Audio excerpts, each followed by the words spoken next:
साथियों सभी को मेरा नमस्कार। एक ज़रूरी सूचना, उत्तराखंड में जो फर्जीवाड़ा है वो रुकने का नाम नहीं ले रहा है।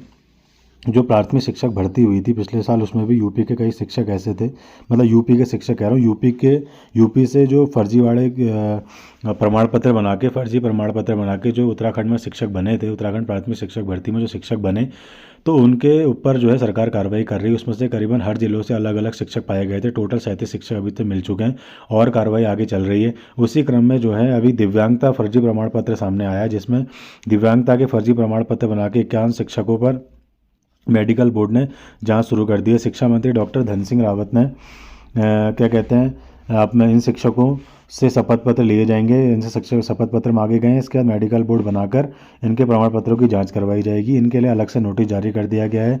कुछ शिक्षकों का कहना है कि हमारे जो प्रमाण पत्र हैं बिल्कुल सही हैं। इनका कहना है कि जो दिव्यांगता के जो प्रमाण पत्र हमारे द्वारा प्रस्तुत किए गए थे वो मुख्य चिकित्सा अधिकारी द्वारा प्रमाणित हैं। शिक्षा निदेशक का कहना है कि आप बिना किसी मेडिकल जांच के इनके खिलाफ कार्रवाई नहीं कर सकते।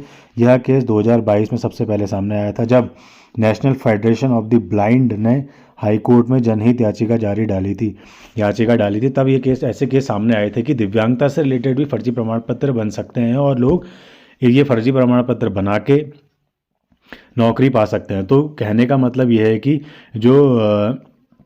कई जो ऐसे लोग हैं जो फर्जी प्रमाण पत्र बना रहे हैं और सोच रहे हैं कि हम लोग जो है पकड़े नहीं जाएंगे, तो आप लोग एक बार दिमाग में डाल दीजिए कि आप लोग आज नहीं, कल नहीं, आने वाले 10 साल में कभी ना कभी तो पकड़े जाएंगे। क्योंकि आप लोग देख रहे हैं, चाहे उत्तराखंड हो, चाहे यूपी हो, चाहे कोई भी अदर स्टेट हो, आप देख रहे होंगे जो फर्जीवाड़ा है वो रुकने का नाम नहीं ले रहा है। जो लोग फर्जी प्रमाण पत्र बना के शिक्षक या अन्य विभागों में गए हैं वो धीरे धीरे क्या कह रहे हैं, पकड़ में आ रहे हैं। सरकार जो सख्त कार्रवाई इन पर कर रही है। बाकी कुछ ज़रूरी सूचना आप लोगों को मैं उससे भी रिलेटेड बता देता हूँ।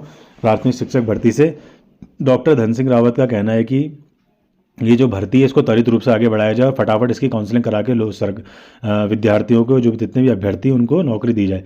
और जहाँ तक मुझे लग रहा है कि उनका कहना तो ठीक है, लेकिन ऑफिस में जाके असल सच्चाई पता चल रही है कि अभी काम बहुत हो रहा है। तो कहीं ना कहीं प्रत्यावेदन जितना लेट आएगा तो काउंसलिंग भी लेट होगी। तो प्रत्यावेदन की लिस्ट अभी तक जारी नहीं हुई है, वो लगभग 15, 16, 17, 18 के बाद ही जारी होगी।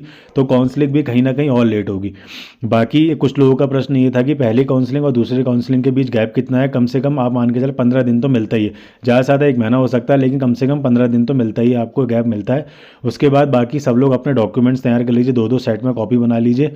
बाकी उत्तराखंड प्राथमिक शिक्षक भर्ती में बाकी गुणांकों का ऐसा जो खेल है वो आप लोग समझ गए होंगे धीरे धीरे, क्योंकि जैसे जैसे धीरे धीरे प्रत्यावेदन की लिस्ट आएगी आपको गुणांकों की चीज़ें समझ में आ जाएंगी कि यार मैं किस नीचे स्तर पर हूँ, और जो गुणांक वाला है जो किस जिले में कितने अधिक गुणांक वाले गए हैं और किस जिले में कितने कम से कम गुणांक वाले भी हैं। और हमारे पास उत्तराखंड में कम से कम गुणांक वाले और ज़्यादा से गुणांक वालों का रेशो कितना बन रहा है, तो उससे हम धीरे धीरे अंदाज़ा लगा लेंगे कि कितने लोगों को इस भर्ती में नियुक्ति मिल पाएगी और कितनों को नहीं। बाकी अगर आपके कोई प्रश्न है तो आप मुझे बता सकते हैं। और वीडियो देखने के लिए बहुत बहुत धन्यवाद।